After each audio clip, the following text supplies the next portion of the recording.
Hello friends, नमस्कार। एक बार पुनः आप सभी का हमारे online platform study with GK channel पर हार्दिक स्वागत है। तो आज की हमारी चर्चा का विषय रहेगा भारत में लोकपाल एवं लोकायुक्त संस्था। इस टॉपिक से संबंधित हम महत्वपूर्ण अभ्यास प्रश्न और इससे जुड़े हुए महत्वपूर्ण मुख्य बिंदुओं के बारे में चर्चा करेंगे। इसके अलावा लोकपाल एवं लोकायुक्त अधिनियम 2013 क्या है, इससे जुड़े हुए भी प्रश्नों पर हमारी चर्चा रहेगी। तो आइए शुरुआत करते हैं। ये पार्ट नंबर 2 है, क्योंकि पार्ट नंबर 1 में भी हमने विश्व में ऑम्बुड्समैन प्रणाली का विकास और उससे जुड़े कुछ महत्वपूर्ण तथ्यों को जानने का प्रयास किया था।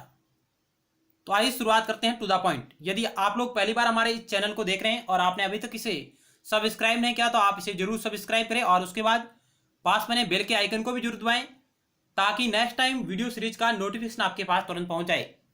इसके अलावा आप हमारे YouTube channel study with GK की प्लेलिस्ट पर जा सकते हैं, जहां आपको राजनीति विज्ञान, नागरिक शास्त्र और लोक प्रशासन विषय से संबंधित अलग अलग प्लेलिस्टों के माध्यम से अलग अलग टॉपिक पर आपको महत्वपूर्ण वीडियो लेक्चर वहां पर आपको देखने को मिलेंगे। तो आइए, आज की इस अभ्यास श्रृंखला का पहला सवाल आपकी स्क्रीन पर रहा।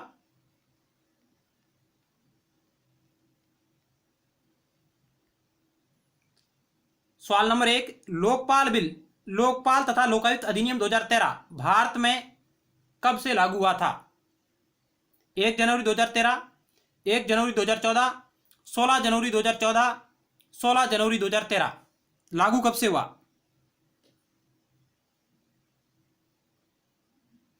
तो ऑप्शन सी राइट होगा।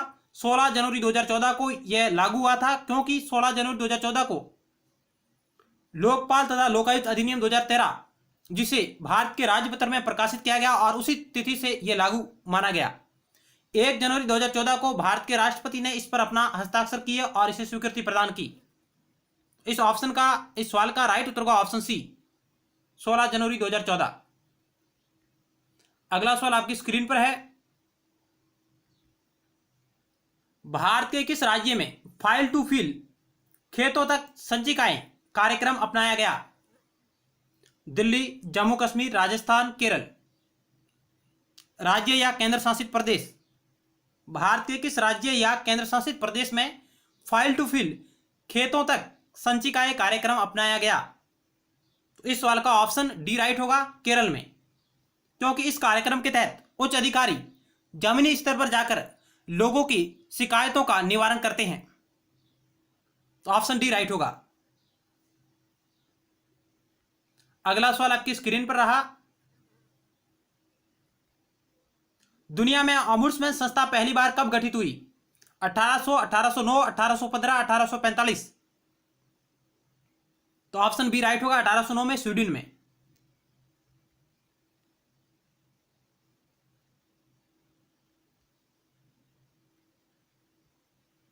लोकपाल यानी ऑम्बुड्समैन संस्था की आधिकारिक शुरुआत वर्ष 1809 में स्वीडन देश में हुई थी। 1962 में न्यूजीलैंड और नॉर्वे ने यह प्रणाली अपनाई और ऑम्बुड्समैन के विचार का प्रसार करने में यह बेहद अहम सिद्ध हुआ। इसके अलावा धीरे धीरे वर्ष 1961 के व्हाइट रिपोर्ट की सिफारिश पर ग्रेट ब्रिटेन ने ऑम्बुड्समैन संस्था को अपनाया तथा लोकतांत्रिक विश्व में इसे अपनाने वाला पहला बड़ा देश बन गया। कौन? Great Britain. यानी ग्रेट ब्रिटेन ने 1967 में 1961 की जो व्हाइट रिपोर्ट आई उसमें सिफारिश की गई थी लोकपाल की स्थापना की, और उस रिपोर्ट की सिफारिश पर 1967 में ब्रिटेन ने ऑम्बुड्समैन संस्था को अपनाया और लोकतांत्रिक विश्व में इसे अपनाने वाला पहला बड़ा देश बन गया। कौन? Great Britain. आगे चलते हैं। धीरे धीरे इस ऑम्बुड्समैन प्रणाली का विकास होता गया। गुयाना प्रथम विकासशील देश था जिसने वर्ष 1966 में ऑम्बुड्समैन का विचार अपनाया। इसके बाद धीरे धीरे मॉरिशस, सिंगापुर, मलेशिया के साथ साथ भारत ने भी इसे अपनाने का प्रयास किया। अगला सवाल आपकी स्क्रीन पर है। स्वीडन का ऑम्बुड्समैन लोकपाल कितने साल के लिए नियुक्त किया जाता है? स्वीडन का ऑम्बुड्समैन लोकपाल कितने साल के लिए नियुक्त किया जाता है? 3 वर्ष के लिए, 4 वर्ष के लिए, 5 वर्ष के लिए, 6 वर्ष के लिए। इस सवाल का राइट उत्तर होगा ऑप्शन बी, 4 वर्ष के लिए नियुक्त किया जाता है। ऑप्शन 4 राइट होगा।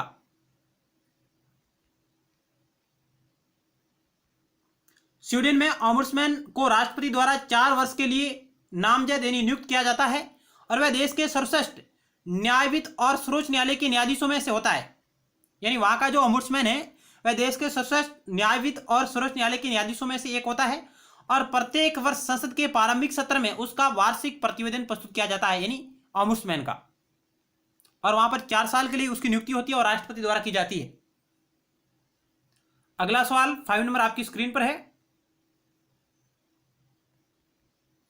भारत में ओम्बुड्समैन को क्या कहा जाता है? लोकपाल, लोकायुक्त एवं भी दोनों संसदीय प्रशासन आयुक्त। इस सवाल का राइट उत्तर होगा ऑप्शन सी, एवं भी दोनों। भारत में जो केंद्र स्तर पर लोकपाल और राज्य स्तर पर उसे लोकायुक्त कहा जाता है, ऑप्शन सी राइट होगा।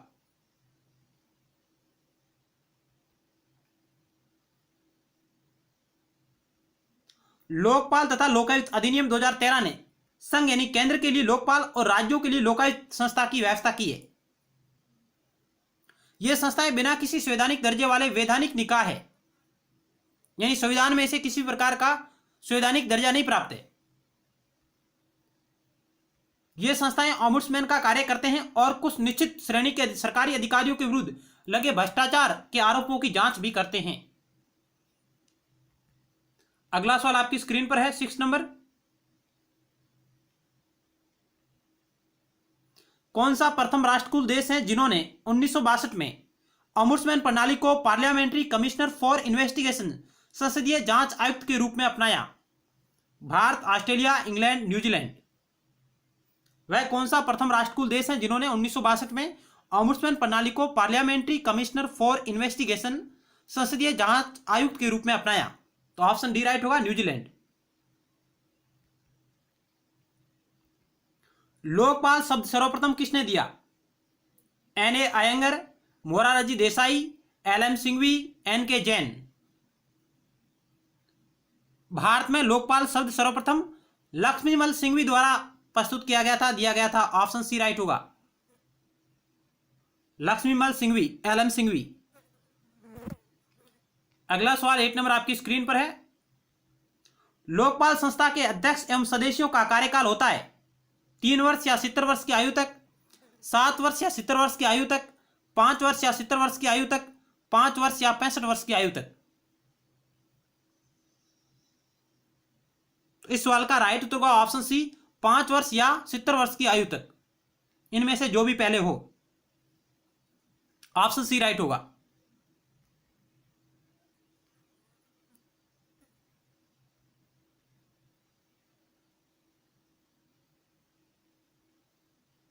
अगला सवाल आपकी स्क्रीन पर है 9 नंबर।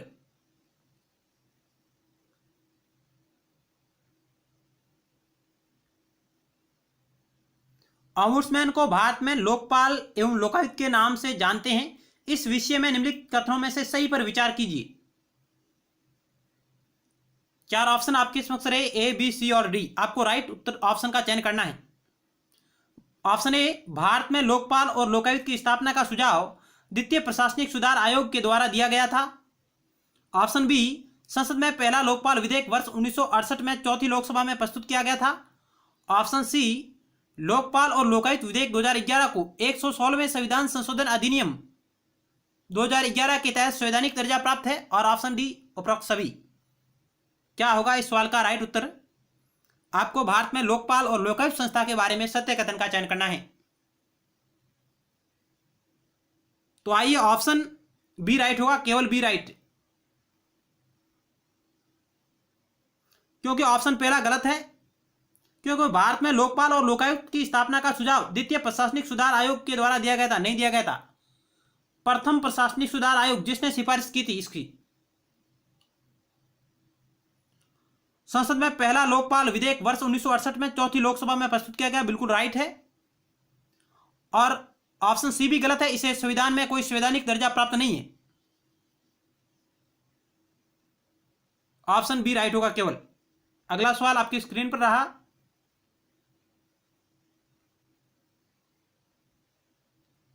लोकपाल एवं लोकायुक्त अधिनियम 2013 के प्रावधानों के बारे में असत्य कथन का चयन करें। 4 ऑप्शन आपके समक्ष रहे, ए, बी, सी और डी। ऑप्शन ए, लोकपाल के क्षेत्राधिकार से भारत के प्रधानमंत्री को बाहर रखा गया है। ऑप्शन बी, प्रतिवर्ष 10 लाख रुपए से अधिक विदेशी सहायता प्राप्त सभी इकाइयां लोकपाल के क्षेत्राधिकार के अंतर्गत आती हैं। लोकपाल में एक अध्यक्ष और अधिकतम 8 सदस्य हो सकते हैं। ऑप्शन डी है, लोकपाल के 50% सदस्य अनुसूचित जाति, जनजाति, अन्य पिछड़ा वर्ग, अल्पसंख्यक और महिला श्रेणी से होंगी। आपको लोकपाल एवं लोकायुक्त अधिनियम 2013 के संदर्भ में असत्य कथन का चुनाव करना है।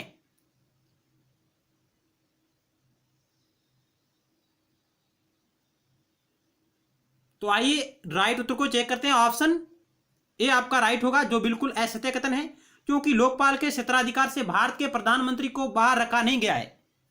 भारत का प्रधानमंत्री इस लोकपाल के क्षेत्राधिकार के दायरे के अंतर्गत आता है, इस अधिनियम के तहत।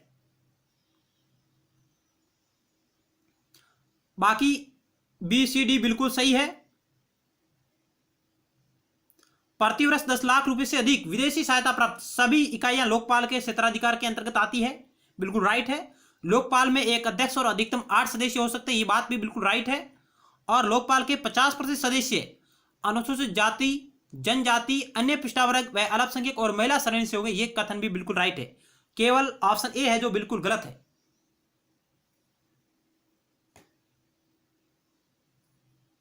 अगला सवाल आपकी स्क्रीन पर रहा।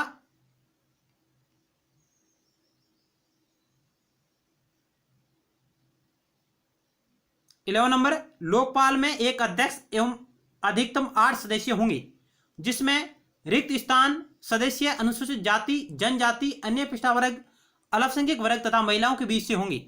कितने प्रतिशत सदस्य? अभी हमने बात की थी 50% सदस्य, यानी 50% सदस्य है जो अनुसूचित जाति, अनुसूचित जनजाति, अन्य पिछड़ा वर्ग, अल्पसंख्यक वर्ग तथा महिलाओं के बीच से होंगी। तो ऑप्शन आपका बी राइट होगा, 50%। यानी कि ये कुल 8 सदस्य है, इनमें से 50% सदस्य यानी 4 सदस्य इन समूहों में से होंगे। अगला सवाल आपकी स्क्रीन पर है 12 नंबर,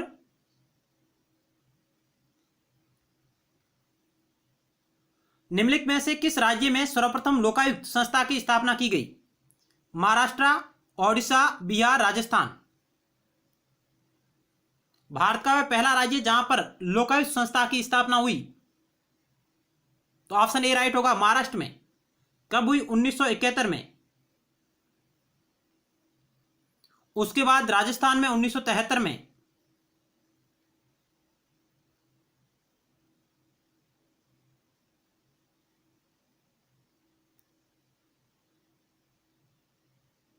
और राजस्थान के बाद बिहार में हुई थी 1974 में।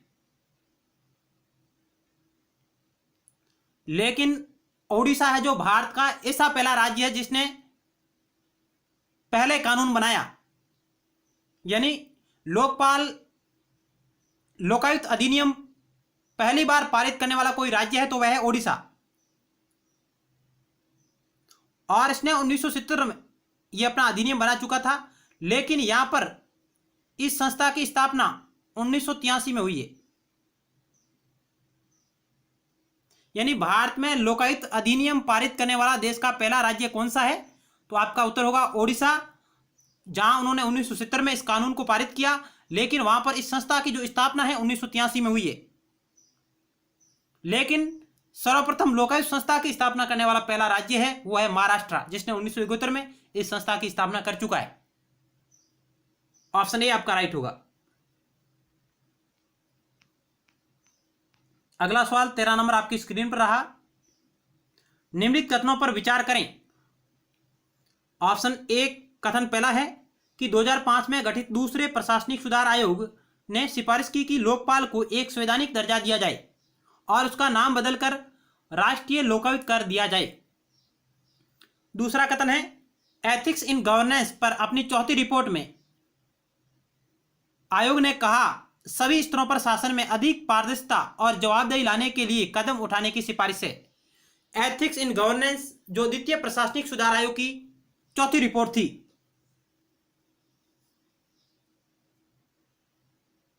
क्या होगा इस सवाल का राइट उत्तर?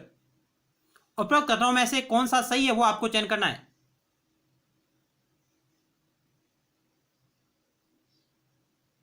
केवल पहला, केवल दूसरा, पहला और दूसरा दोनों, न तो पहला न ही दूसरा।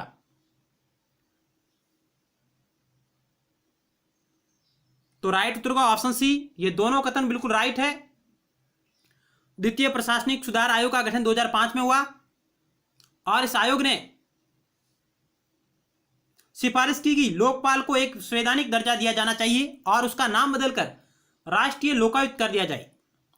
और इस आयोग की जो चौथी रिपोर्ट आई जिसका शीर्षक था एथिक्स इन गवर्नेंस, और इस चौथी रिपोर्ट में आयोग ने कहा कि सभी स्तर पर शासन में अधिक पारदर्शिता और जवाबदेही लाने के लिए सख्त से सख्त कदम उठाने की जरूरत है, यह भी उन्होंने सिफारिश की थी।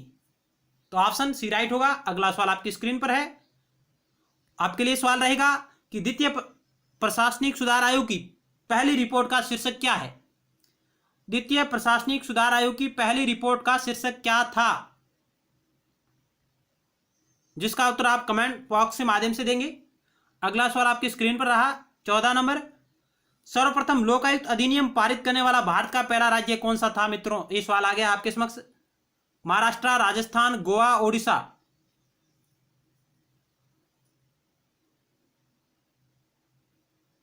क्या होगा इस सवाल का राइट उत्तर? तो ऑप्शन डी राइट होगा, ओडिशा सर्वप्रथम लोकायुक्त अधिनियम पारित करने वाला भारत का पहला राज्य था और इसने 1970 में इस अधिनियम को पारित किया। लेकिन यहां पर काफी समय बाद 1983 में लोकायुक्त संस्था की स्थापना हुई, जबकि भारत का जो महाराष्ट्र राज्य है वह लोकायुक्त संस्था की स्थापना करने वाला देश का पहला राज्य बन चुका था। अगला सवाल आपकी स्क्रीन पर रहा।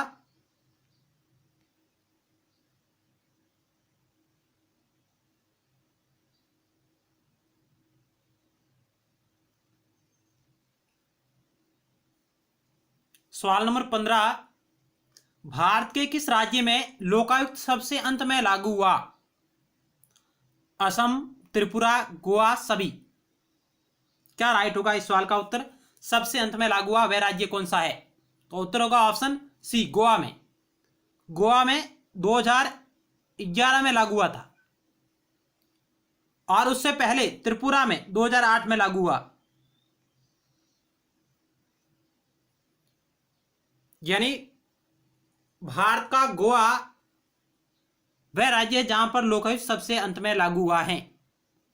ऑप्शन सी राइट होगा। अगला सवाल आपकी स्क्रीन पर रहा 16 नंबर। किस राज्य के लोकायुक्त कार्यालय को शक्ति और कार्यक्षेत्र के मामले में सबसे मजबूत माना जाता है? बिहार, कर्नाटक, आंध्र प्रदेश, महाराष्ट्र। तो इस सवाल का राइट उत्तर होगा ऑप्शन बी, कर्नाटका हो। यहां का जो लोकायुक्त कार्यालय है वो शक्ति व कार्यक्षेत्र के मामले में सबसे अधिक शक्तिशाली माना जाता है। ऑप्शन बी राइट होगा। अगला सवाल 17 नंबर आपकी स्क्रीन पर रहा। निम्नलिखित कथनों पर विचार करें और ऊपर दिए गए कथनों में से कौन सा सही है वह आपको चयन करना है।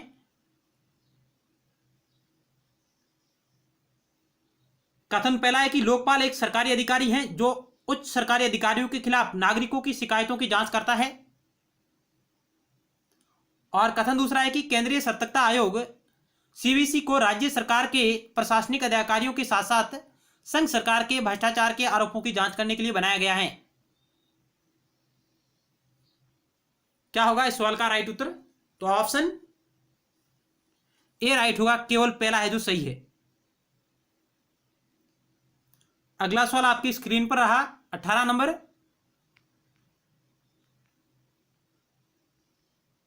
निम्नलिखित कथनों पर विचार करें।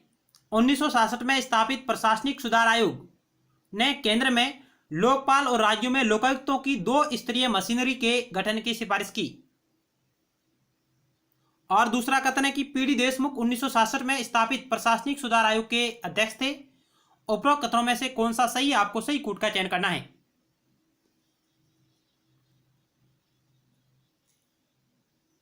तो इस सवाल का राइट उत्तर का ऑप्शन ए, ऑप्शन केवल एक सही है। कि 1966 में स्थापित प्रशासनिक सुधार आयोग एआरसी ने केंद्र में लोकपाल और राज्यों में लोकायुक्त की 2 स्तरीय मशीनरी के गठन की सिफारिश की। बिल्कुल बात सही है, ये पहला प्रशासनिक सुधार आयोग था। और पीडी देशमुख नहीं, मोरारजी देसाई 1966 में स्थापित प्रशासनिक सुधार आयोग के अध्यक्ष थे। केवल पहला कथन सही है। अगला सवाल आपकी स्क्रीन पर रहा।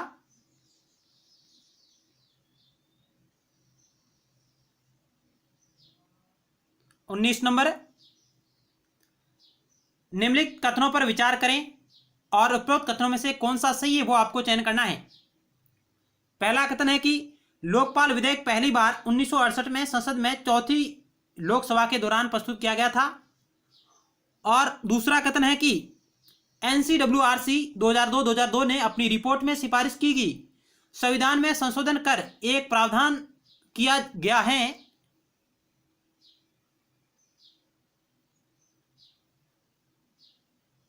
है जिससे राज्य सरकारों पर लोकायुक्त संस्था स्थापित करने के लिए बाध्य किया जा सके। उपरोक्त कथनों में से कौन सा कथन सही है वो आपको चयन करना है। केवल पहला, केवल दूसरा, पहला दूसरा दोनों, न तो पहला न ही दूसरा। तो इस सवाल का राइट उत्तर होगा ऑप्शन ए, केवल ऑप्शन सी राइट होगा। पहला व दूसरा दोनों बिल्कुल राइट है, यानी ऑप्शन सी राइट होगा। पहला और दूसरा दोनों राइट है कि लोकपाल विधेयक पहली बार 1968 में संसद में चौथी लोकसभा के दौरान प्रस्तुत किया गया था। उस वक्त प्राइम मिनिस्टर इंदिरा गांधी जी थी। और एनसीडब्ल्यूआरसी 2002 ने अपनी रिपोर्ट में सिफारिश की संविधान में संशोधन कर एक प्रावधान किया गया जिससे राज्य सरकारों पर लोकायुक्त संस्था स्थापित करने के लिए बाध्य किया जा सके। तो ऑप्शन सी राइट होगा। अगला सवाल आपकी स्क्रीन पर रहा।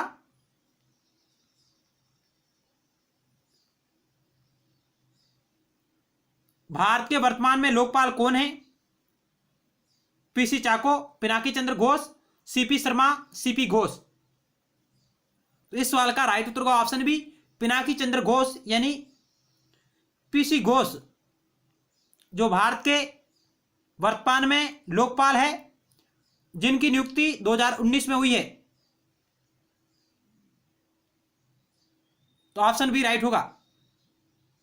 और ये भारत के पहले लोकपाल है पिनाकी चंद्र घोष, जिनकी नियुक्ति 2019 में हुई, और ये भारत के पहले लोकपाल है। तो आगे चलते हैं कुछ और महत्वपूर्ण तथ्यों की ओर। तो आइए,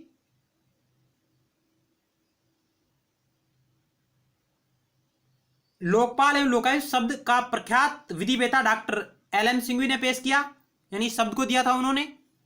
आगे है, वर्ष 1966 में प्रथम प्रशासनिक सुधार आयोग ने सरकारी अधिकारियों यानी संसद सदस्य भी इसमें शामिल थे के विरुद्ध शिकायतों को देखने के लिए केंद्रीय तथा राज्य स्तर पर 2 स्वतंत्र प्राधिकारियों की स्थापना की सिफारिश की, यानी फर्स्ट एआरसी ने। और इस जो प्रथम प्रशासनिक सुधार आयोग है इसका गठन मोरारजी देसाई की अध्यक्षता में किया गया था। आगे चलते हैं, वर्ष 1968 में लोकसभा में लोकपाल विधेयक पारित हुआ, लेकिन लोकसभा के विघटन के साथ ही यह कालातीत हो गया, समाप्त हो गया। और इसके बाद ये लोकसभा में कई बार कालातीत हुआ, समाप्त हुआ। इस तरह के कई प्रयास किए गए, लेकिन वर्ष 2011 तक विधेयक पारित करने के लिए 8 प्रयास किए जा चुके थे, लेकिन सभी में असफलता मिली। वर्ष 2002 में एम.एन. वेंकटचलैया की अध्यक्षता में संविधान की कार्यप्रणाली की समीक्षा के लिए गठित आयोग ने लोकपाल एवं लोकायुक्त की नियुक्ति की सिफारिश करते हुए प्रधानमंत्री को इसके दायरे से बाहर रखने की बात कही। वेरी वेरी मोस्ट है कि 2002 में एक आयोग का गठन हुआ एम.एन. वेंकटचलैया की अध्यक्षता में, और वह था संविधान समीक्षा आयोग। संविधान की कार्यप्रणाली की समीक्षा के लिए गठित इस आयोग ने लोकपाल व लोकायुक्तों की नियुक्ति की सिफारिश करते हुए प्रधानमंत्री को इसके दायरे से बाहर रखने की बात कही। इसके बाद वर्ष 2005 में वीरप्पा मोइली की अध्यक्षता में द्वितीय प्रशासनिक सुधार आयोग का गठन किया गया, और इस आयोग ने सिफारिश की कि लोकपाल का पद जल्द से जल्द स्थापित किया जाए और इसे संवैधानिक दर्जा दिया जाए। यह बात भी इस द्वितीय प्रशासनिक सुधार आयोग ने कही थी। आगे चलते हैं, वर्ष 2011 में सरकार ने प्रणब मुखर्जी की अध्यक्षता में मंत्रियों का एक समूह भ्रष्टाचार पर लगाम लगाने हेतु सुझाव देने तथा लोकपाल विधेयक के प्रस्ताव का परीक्षण करने के लिए गठित किया। यानी वर्ष 2011 में केंद्र सरकार ने प्रणब मुखर्जी की अध्यक्षता में मंत्रियों का एक समूह का गठन किया जो भ्रष्टाचार पर लगाम लगाने हेतु सुझाव देने तथा लोकपाल विधेयक के प्रस्ताव का परीक्षण करने के लिए गठित किया गया था। उसके बाद अन्ना हजारे के नेतृत्व में भ्रष्टाचार के विरुद्ध भारत आंदोलन, वेरी वेरी मोस्ट है, भ्रष्टाचार के विरुद्ध भारत आंदोलन का नेतृत्व किया किसने? अन्ना हजारे ने। और इसने केंद्र में तत्कालीन यूपीए सरकार पर दबाव बनाया और इसके परिणाम स्वरूप संसद के दोनों सदनों में लोकपाल एवं लोकायुक्त अधिनियम 2013 पारित हुआ। भ्रष्टाचार के विरुद्ध भारत आंदोलन जिसके नेतृत्व अन्ना हजारे कर रहे थे, और इस तरह लोकपाल लोकायुक्त अधिनियम 2013 पारित हो गया और 1 जनवरी 2014 को राष्ट्रपति ने इसे अपनी सहमति दी और 16 जनवरी 2014 को यह लागू हुआ, जिस दिन यह भारत के राजपत्र में प्रकाशित हुआ। तो इस प्रकार भारत में लोकपाल और लोकायुक्त की स्थापना का सफर रहा है। आगे चलते हैं, इसकी संरचना क्या है उसको देखते हैं। लोकपाल की संरचना। लोकपाल एक बहुसदस्यीय निकाय है जिसका गठन एक चेयरपर्सन यानी एक अध्यक्ष और अधिकतम 8 सदस्यों से मिलकर होता है। लोकपाल की ऐसी संस्था एक बहुसदस्यीय संस्था है जिसका गठन एक अध्यक्ष और अधिकतम 8 सदस्यों से मिलकर होता है।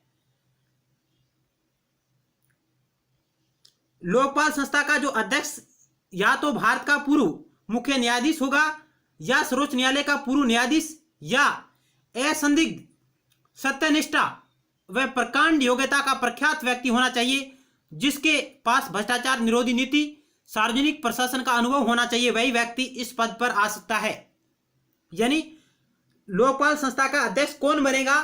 तो वही व्यक्ति बन सकता है जो भारत का पूर्व मुख्य न्यायाधीश रह चुका हो या सर्वोच्च न्यायालय का पूर्व न्यायाधीश रह चुका हो या वह असंदिग्ध सत्यनिष्ठा व प्रकांड योग्यता का प्रख्यात व्यक्ति होना चाहिए जिसके पास भ्रष्टाचार निरोधी नीति और सार्वजनिक प्रशासन, सतर्कता, वित्त, बीमा और बैंकिंग, कानून एवं प्रबंधन में न्यूनतम 25 वर्षों का विशिष्ट ज्ञान एवं अनुभव होना आवश्यक है। वही व्यक्ति लोकपाल के अध्यक्ष पद पर आ सकता है जिसके पास कम से कम 25 वर्षों का अनुभव हो। आगे चलते हैं। जो 8 सदस्य होंगे अधिकतम, उनमें आधे से न्यायिक सदस्य तथा न्यूनतम 50% सदस्य अनुसूचित जाति, अनुसूचित जनजाति, अन्य पिछड़ा वर्ग, अल्पसंख्यक और महिला श्रेणी से होने चाहिए। यानी जो 8 सदस्य उनमें से 50% न्यायिक पृष्ठभूमि से होंगे और अन्य 50% है जो इन निम्न श्रेणियों से होंगे जिनमें अनुसूचित जाति, अनुसूचित जनजाति, अन्य पिछड़ा वर्ग, अल्पसंख्यक और महिला श्रेणी से होने चाहिए 50% और 50% न्यायिक श्रेणी से। लोकपाल संस्था का न्यायिक सदस्य या तो सर्वोच्च न्यायालय का पूर्व न्यायाधीश या किसी उच्च न्यायालय का पूर्व मुख्य न्यायाधीश होना चाहिए। यानी लोकपाल संस्था के जो आधे न्यायिक सदस्य होंगे 50%, वे कौन होंगे? तो उनके बारे में कहा गया कि या तो सर्वोच्च न्यायालय के पूर्व न्यायाधीश या किसी उच्च न्यायालय के पूर्व मुख्य न्यायाधीश होने चाहिए। इसके अलावा जो गैर न्यायिक सदस्य होंगे 50%, उनमें वे सदस्य जो असंदिग्ध सत्यनिष्ठा व प्रकांड योग्यता का प्रख्यात व्यक्ति जिसके पास भ्रष्टाचार निरोधी नीति, सार्वजनिक प्रशासन, सतर्कता, वित्त, बीमा और बैंकिंग, कानून व प्रबंधन में न्यूनतम 25 वर्षों का विशिष्ट ज्ञान एवं अनुभव होना चाहिए, वही गैर न्यायिक सदस्य जो है वो बन सकते हैं इसके सदस्य। लोकपाल संस्था के चेयरपर्सन और सदस्यों का कार्यकाल 5 वर्ष या 70 वर्ष की आयु तक, जो भी पहले हो वहां तक होता है। सदस्यों की नियुक्ति चयन समिति की सिफारिश पर राष्ट्रपति द्वारा की जाती है।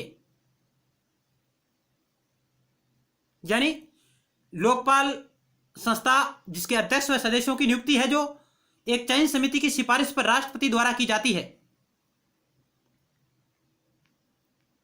और उस चयन समिति में कौन होगा? जिसमें चयन समिति प्रधानमंत्री जो कि चेयरपर्सन होता है, उस चयन समिति का अध्यक्ष होता है प्रधानमंत्री भारत का। लोकसभा अध्यक्ष, लोकसभा में विपक्ष का नेता, भारत का मुख्य न्यायाधीश या उसके द्वारा नामित कोई अन्य न्यायाधीश और एक प्रख्यात न्यायविद से मिलकर यह चयन समिति का निर्माण होता है। यानी लोकपाल संस्था के अध्यक्ष व सदस्यों की नियुक्ति हेतु एक चयन समिति का गठन किया जाता है और उस चयन समिति में उसका अध्यक्ष भारत का प्रधानमंत्री होता है और उसमें अन्य सदस्य कौन कौन होंगे? लोकसभा अध्यक्ष होगा, लोकसभा में विपक्ष का नेता होगा, भारत के मुख्य न्यायाधीश होंगे या उसके द्वारा नामित कोई अन्य न्यायाधीश होगा और एक प्रख्यात न्यायविद। इनसे मिलकर इस चयन समिति का निर्माण होता है। लोकपाल तथा सदस्यों के चुनाव के लिए चयन समिति कम से कम 8 व्यक्तियों का एक सर्च पैनल यानी खोजबीन समिति गठित करती है। यानी जो चयन समिति होगी वह इन सदस्यों के चुनाव हेतु कम से कम 8 व्यक्तियों का एक सर्च पैनल बनाएगी यानी खोजबीन समिति का निर्माण करेगी और वह इन सदस्यों की नियुक्ति हेतु सिफारिश करेगी। इस प्रकार सितंबर 2018 में सरकार ने सर्वोच्च न्यायालय की पूर्व न्यायाधीश रजना प्रकाश देसाई की अध्यक्षता में एक खोजबीन समिति का गठन किया यानी सर्च पैनल का गठन किया। 2018 में सितंबर 2018 में सरकार ने सर्वोच्च न्यायालय के पूर्व न्यायाधीश रंजन प्रकाश देसाई की अध्यक्षता में और इस खोजबीन समिति की सिफारिश पर लोकपाल के अध्यक्ष व सदस्यों की नियुक्ति की जाती है।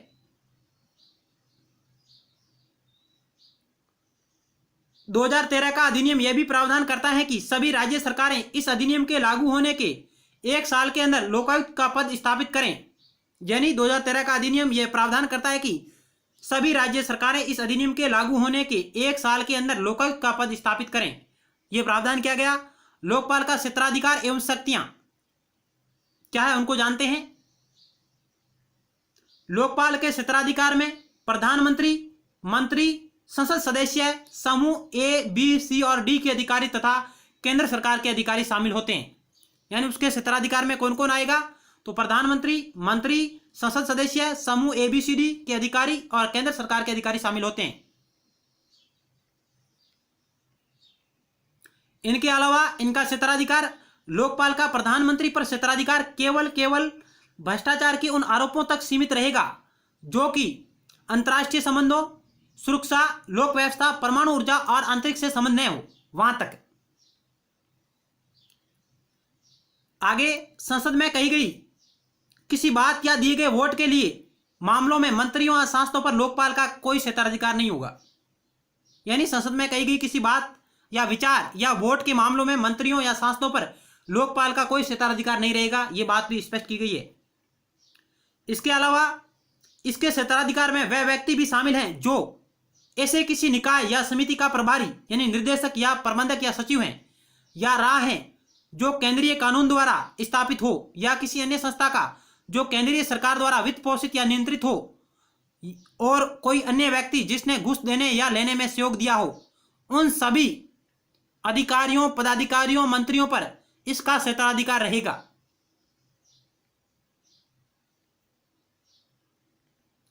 लोकपाल अधिनियम यह आदेश देता है कि सभी लोक सेवक अपनी तथा अपने आश्रितों की परिसंपत्तियों व देयताओं का विवरण प्रस्तुत करें। इसके अलावा इसके पास सीबीआई की जांच करने तथा उसे निर्देश देने का अधिकार भी इसके पास है। नेक्स्ट, यदि लोकपाल ने कोई मामला सीबीआई को सौंपा है तो बिना लोकपाल की अनुमति के ऐसे मामले के जांच अधिकारी को स्थानांतरित नहीं किया जा सकता है। यानी यदि लोकपाल ने कोई मामला सीबीआई को सौंपा है तो बिना लोकपाल की अनुमति के ऐसे मामलों के जांच अधिकारी को स्थानांतरित नहीं किया जा सकता, उसका ट्रांसफर नहीं किया जा सकता। लोकपाल की जांच इकाई को एक सिविल न्यायालय के समान शक्तियां दी गई है। सिविल कोर्ट की इसके पास शक्तियां हैं। विशेष परिस्थितियों में लोकपाल को उन परिसंपत्तियों, आमदनी, प्राप्तियों और लाभों को जब्त करने का अधिकार है जो भ्रष्टाचार के साधनों से पैदा या प्राप्त की गई है। इस प्रकार के अधिकार भी इसके पास में हैं। लोकपाल को ऐसे लोक सेवकों के स्थानांतरण या निलंबन की सिफारिश करने का अधिकार है जो भ्रष्टाचार के आरोपों से जुड़ा हुआ हो। इसके अलावा लोकपाल को प्राथमिक जांच के दौरान रिकॉर्ड को नष्ट करने से रोकने का निर्देश देने का भी इनके पास अधिकार है। तो ये थे कुछ इसके अधिकार और इसके क्षेत्राधिकार भारत में लोकपाल की। तो आज हमने इस वीडियो लेक्चर के माध्यम से लोकपाल और लोकायुक्त से जुड़े कुछ महत्वपूर्ण प्रश्नों और कुछ महत्वपूर्ण तथ्यों पर चर्चा की। आपको जरूर हमारा प्रयास अच्छा लगा होगा। मिलते हैं नेक्स्ट टाइम एक नए टॉपिक के साथ और महत्वपूर्ण सवालों के साथ। तब तक के लिए धन्यवाद।